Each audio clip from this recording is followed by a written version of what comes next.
after this situation, I just feel like we need to start calling out these airlines. Let's talk about my flight with Volaris. So, our very first flight was from Mexico City to Guadalajara. And that flight, as we were sitting there, it kept getting delayed. And when we first got there, like on the screen, it doesn't even show a gate. And it didn't show us a gate up until basically we were supposed to be boarding when we found out that it was delayed. But minor details, you know, it's not that big of a deal. The time that we ended up boarding our flight to Guadalajara, we were supposed to be boarding our next flight in Guadalajara to Sacramento. We are taking off from Mexico City to Guadalajara, so I think, okay, there's no way, we're definitely missing our next flight. We probably won't end up in Sacramento tonight, because this was one of the like later flights. Once we take off, they're finding out how many people on board and trying to locate all of the people that were going to Sacramento from Guadalajara. And it seemed like a lot of us. We end up landing in Guadalajara, and they tell us, if you're with Sacramento, stand up, everyone else sit down and wait. So immediately I'm thinking, okay, they're taking us straight to the plane. We're getting off, and they're all like pushing us into this little bus, like pack us all in like little sardines, start taking us all the way to the opposite side of the airport. As soon as they opened the doors to the tram, they basically told us to run to the opposite side of the airport where we just came from. It was like 40 some gates down. I was like, oh my word. Like, I literally think we could have gotten off one flight and walked on to the next. Like, our flight took off right next to the flight that we were supposed to be on. But yet they decide to put us in a tram and take us all the way to the opposite side of the airport, then to tell us to flip and run. Like, what? Let me tell you, there were like 20 to 30 of us. There was a lot. I would say probably 30. We get to the gate, and I don't think that the ladies at the gate had any clue as to what was going on. I was in complete shock. They told us not to get on the flight. And then after that, because they speak Spanish and I only speak English, a lot of people that were there spoke Spanish. It wasn't just me. There was probably about 10 to 15 people next to me that were told the same thing, that they can't get on this flight to Sacramento. So then I start literally Google translating, because let me tell you, the airport was empty.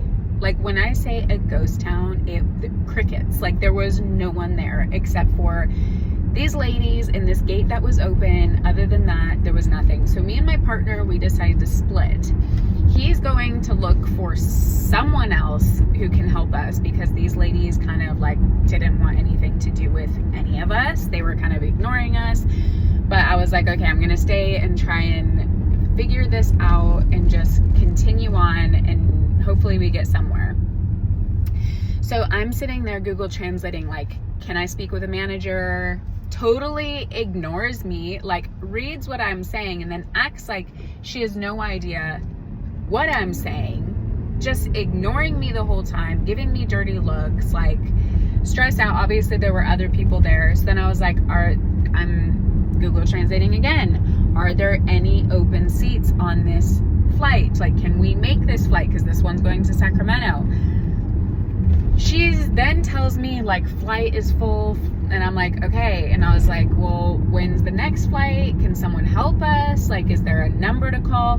Apparently there was no number to call, no supervisor available, nothing. No one will help us. So then she started like really ignoring us, but I did not give up. I was constant, like asking manager, like get someone, a phone number, something to figure out how to get us to Sacramento, because at this point it was late. We were in Guadalajara and I was thinking, there's no way I'm leaving here without a flight to Sacramento.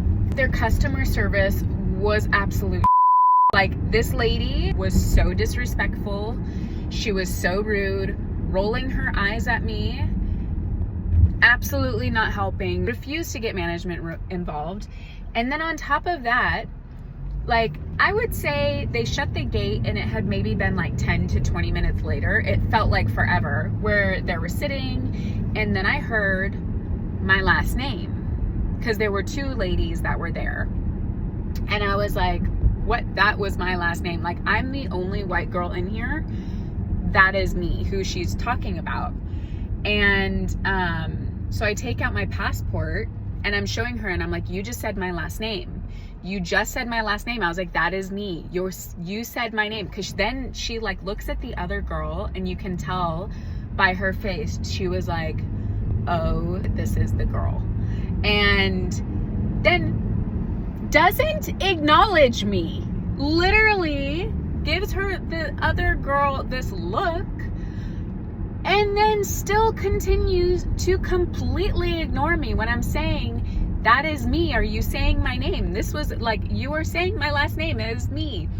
So then finally this manager comes, and the girl, the freaking audacity, she literally looks at me and she's like, manager.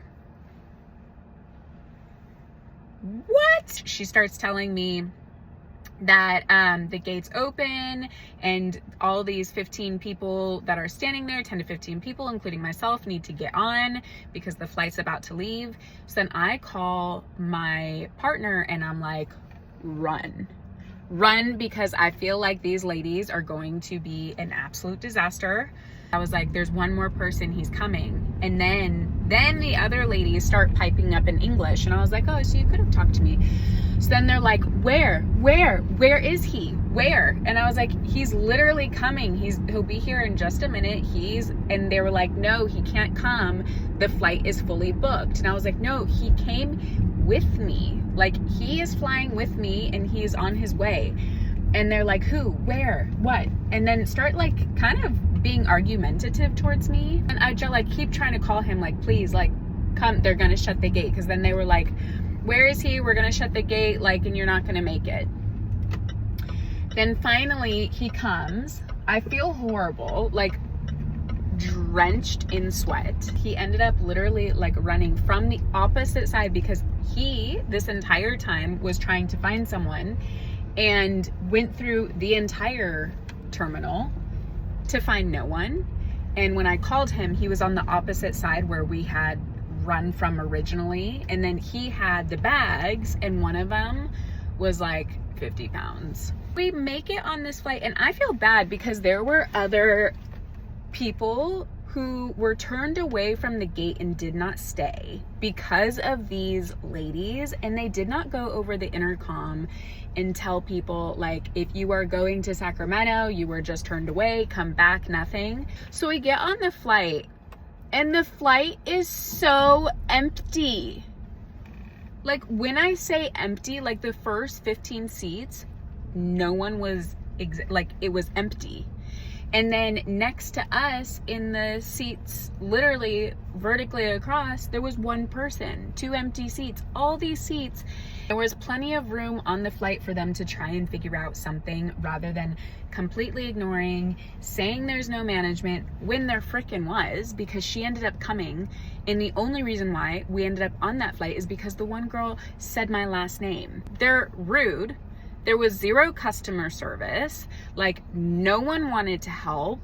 And the saddest thing is that we were supposed to be on that flight. And that was just our experience getting to Sacramento.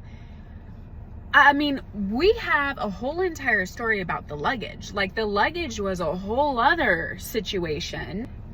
Who flies with Volaris? So then when I was at home, because I was like, oh my word, this is the worst company. Like, why would I ever fly with Volaris again? And then I looked up who they were involved with, and they're involved with Frontier. And I was like, oh, it makes so much sense. But let me tell you, I will never, ever use them again.